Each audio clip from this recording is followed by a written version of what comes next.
Portable TV. Come watch with me. Iranian President Hassan Rouhani issued a chilling warning to the U.S. over the assassination of General Qasem Soleimani. We faced great sorrow and pain in the early days of the year, the martyrdom of our great general, Qasem Soleimani, in a brutal assassination by American officials, mainly by the President of the United States and his Secretary of State. These two are among the main culprits of this crime. Of course, others had a role too, and our nation will not leave them alone. Now, this as suspicion grows over President Trump abandoning plans to spend New Year's Eve at Mar-a-Lago, suddenly returning to the White House as a huge weapons deal is approved with Saudi Arabia. Joining us to discuss, former Pentagon official Mike Maloof is here. So, Mike, first, how do you interpret those words of Hassan Rouhani? What do you think he means that Iran will never leave those responsible for General Qasem Soleimani's death alone? Well, I think you have to take him at his word. It was devastating to Iran over the assassination of Soleimani. So I think that even after Trump leaves office, if he leaves office, I think that he will be haunted by Iranians, and because they will go after him at some point. I think the fact that he suddenly came back up to the White House this afternoon, unannounced, and was supposed to have attended that Mar-a-Lago party for New Year's Eve, is telling, at least to me and to some of us as well who watch these things closely, given the buildup. A crescendo seems to be building, and you've had the Israelis for months provocating in order to get the United States involved in something. So I think that if you're going to, given that kind of attention, anything can happen at any moment, and that's the concern. Do you think even if, like you said, if President Trump leaves office January 20th, do you think the Iranians will pursue him even as a private civilian?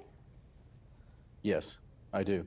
I think that as well as Pompeo, they're going to be targeted because they made decisions, and that's why they have White House or Secret Service around them for life. At least the president does.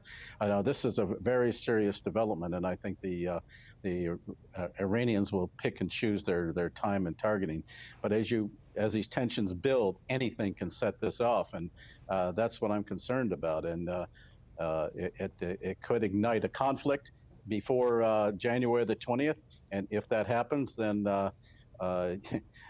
it's going to be a major. It could become a major conflict because the president has already said he will hold Iran responsible. Even the Iraqi militias who were in Iraq, if they attack any U.S. assets on his watch, he's going to take action. He's made that very clear. You think it'll be all gloves off?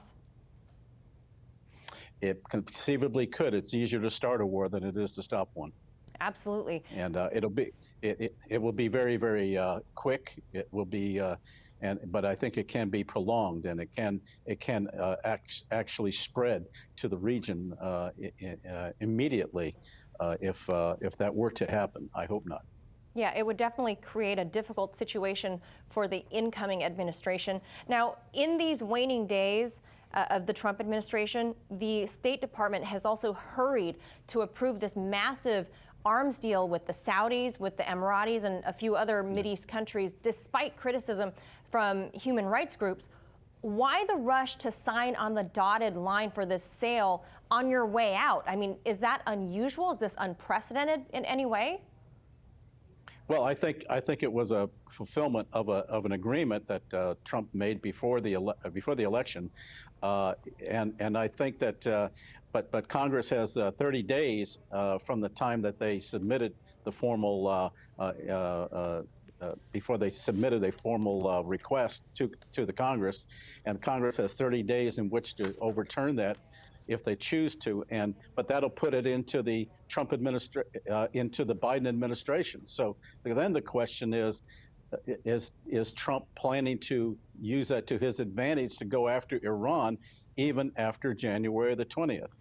And there are scenarios that I'm hearing about that could conceivably happen if that were to occur. Namely, he could, if conflict were to break out, he could declare martial law. Ultimately, I mean that would be the extreme, and because of the attack, I mean any attacks on U.S. assets abroad.